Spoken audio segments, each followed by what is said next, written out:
Hello everyone, आज हामीले यो जुन साइन कस को tan को जुन भ्यालु छ 0 मा कति, 30 मा कति, 45 मा कति, 60 मा कति, 90 मा कति, यो जुन हामीले पढिराखेका हुन्छौं, स्कुल देखि नै पढ्या हुन्छौं, तर युनिभर्सिटीमा आइसकेका हुन्छौं र पटक पटक पढ्छौं, पटक पटक बिर्सिन्छ। एक्जामको लागि हामी भोग्छौं, त्यसपछि एक्जाम सक्यो, हाम्रो कतिपयले त एक्जाममै बिर्सिदिनु हुन्छ। हामी के गर्छौं भने पढ्छौं, सम्झिन्छौं, बिर्सिन्छौं। यो बिर्सिने बानी धेरै भयो के यो टेबलको। जबकि म तपाईले आज एउटा एकदम सजिलो वे बताउँछु र यो सजिलो वे भनेको कस्तो भने सम्झिने तरिका, र एकचोटी सम्झिसकेपछि तपाईले कहिले पनि बिर्सिनु हुँदैन। आई थिंक यो तपाईलाई धेरै फाइदा हुन्छ। तपाई स्कुलको स्टुडेन्ट होस् अथवा तपाईले के हो कलेजको स्टुडेन्ट हो, तपाई सबैलाई यो फाइदा गर्छ। एकदम सम्झिने एकदम सजिलो छ। ल पहिला धेरै कुरा नगरौँ, सिधै यहाँ टेबलमा जाउँ। यहाँ मैले लेखेको छु एंगल लेखेको छु थीटा, डिग्रीमा छ यो 0 degree, 30 degree, 45 degree, 60 degree, 90 degree लेखेको छु। ओके, ल यहाँ साइन को 0 मा भ्यालु कति, साइन को 30 मा भ्यालु कति, साइन को 45 मा भ्यालु कति, साइन को 60 मा कति, साइन को 90 मा कति, म यसरी भर्दै जान्छु। तपाईले एउटा मात्रै साइन को निकाल्दिनु भयो भने बाँकी केही निकाल्दिनु पर्दैन, आफै यो सबै निस्किन्छ। केही पनि फरक पर्दैन। यो फटाफट हामी एउटा टेबल निकाल्छौं र यसको लागि मात्रै तपाईलाई वे म दिन्छु, त्यसपछि तपाईले आफै सबै गरिहाल्नुहुन्छ। हुन त म यो सबै यही भिडियोमा सबै गर्छु है, तपाईले मजाले हेर्नुस् यहाँ है त। ल हेर्नुस् यहाँ केही गर्ने हैन। पहिला हेर्नुस् त sin थीटा को 0 मा कति, त मैले के भन्छु भने सबैको लागि के गर्नु भने एउटा sin थीटा मा के गर्दिनु भने यसरी गर्दिनुस्, एउटा यसरी रुट राख्नुस् है, र तल भ्यालु राख्दै जान्छ। अब तल 4 गर्दिनुस्, यहाँ सबैको तल 4 गर्दिनुस्, सबैको डिवाइड या 4 गर्दिनुस्। माथि के राख्छ म भन्छु है, तल 4, यो स्क्वायर रुट तल 4, यहाँ स्क्वायर रुट तल 4 है। ल यहाँ टल्किरहेछ तर पनि यहाँ सम्झिनुस्, यो 90 डिग्रीमा कति भ्यालु निकाल्छु एकैछिन सुन्नुस्। ठिक छ, यसरी गरेको छु, केही पनि गरेको छैन। सबैको स्क्वायर रुटमा यो डिवाइडमा 4 राखिदिएछु, तल डिनोमिनेटरमा 4 राखेको छु, 4 4 4 तल 4 राखे। माथि कति राख्ने त, माथि अब के 0 बाट सुरु गर्ने, यो 0 बाट सुरु छ, यो 0, त्यसपछि 1 2 3, अब काउन्ट गर्दिनुस्। 0 पछि 1 1, यो 2, यो 3, यो 4, यही नै हो साइन को भ्यालु, यही नै हो। हेर्दै हेर्नुस् त कति पढ्नु भएको छ, कति घोक्नु भएको छ, सम्झिनुस् यहाँ। ल 0 अपन स्क्वायर, माथि 0 छ, माथि 0 हुने बित्तिकै एन्सर के 0 नै आउँछ। साइन 0 को भ्यालु 0, सिम्पल। यहाँ त 1/4 छ, स्क्वायर रुटमा छ भने कति हुन्छ।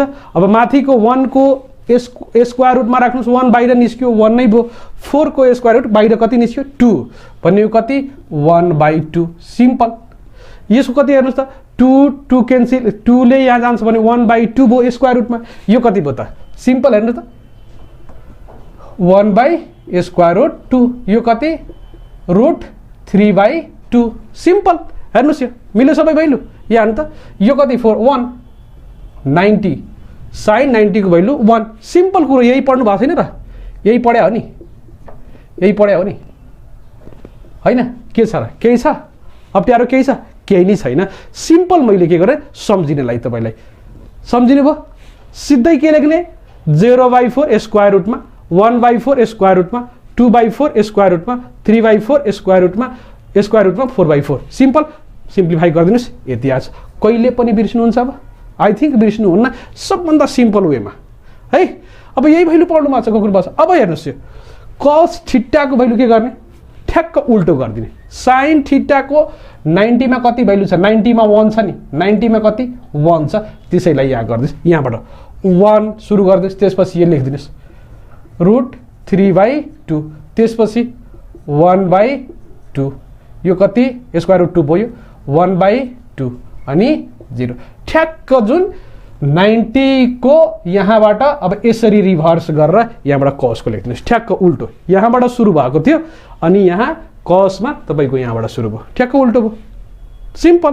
अब हेर्नुस् त tan थीटा लाई के पढ्छौं त हामी, tan theta sin theta upon cos theta हो नि त, sin theta upon cos theta, यही नै हो। के हो sin theta upon cos theta हो कि हैन, कति। अब हेर्नुस् त 0/1 कति 0, यो कति हेर्नु त, यो कति हुन्छ ठ्याक्क हेर्नुस् 1/2 डिभाइड गर्नुहुन्छ, यहाँ डिभाइड गर्नुहुन्छ कति 1/2 अनि डिभाइड √3/2 माथिको तलको भनेपछि कति 1/√3 1/√3 ठिक सिम्पल कुरो।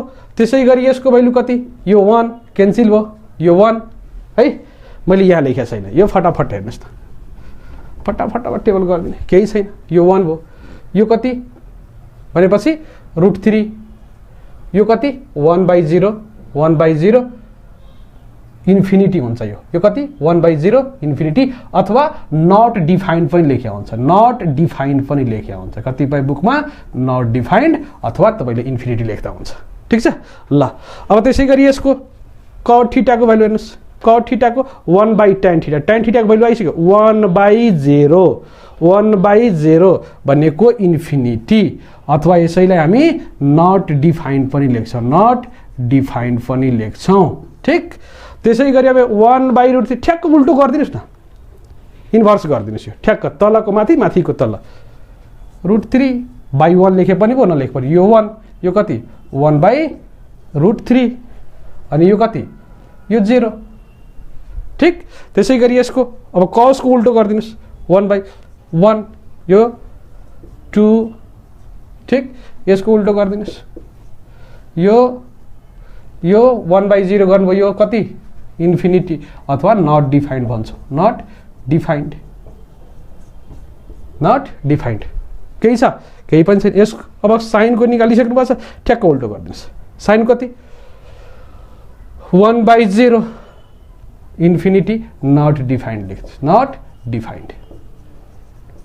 तपाईलाई यो थाहा हुनुपर्छ cot थीटा भनेको 1/tan थीटा sec थीटा भनेको 1/cos थीटा cosec थीटा भनेको 1/sin थीटा है सिम्पल। अब यसलाई हेर्नुस् 2 यो कति √2/1 लेख्नुस् नलेख्नुस् केही फरक पर्दैन 2/√3 यहाँ sin 90 कति छ 1 छ 1/1 सिम्पल भइगयो त टेबल। मेन कुरो यो हो sin थीटा को निकाल्न सक्नुभयो काम सक्यो अरु केही पनि छैन केही छ केही पनि छैन। आई थिंक तपाईलाई धेरै बेनिफिट गर्छ यो सम्झिनको लागि पटक पटक जुन बिर्सिने बानी छ त्यो बिर्सिनु भन्दा त्यो पटक पटक पढ्नु भन्दा एकचोटी पढ्नुस् सम्झेर पढ्नुस् ठ्याक्क सबै काम सक्यो ओके ल हस् थ्यांक यू।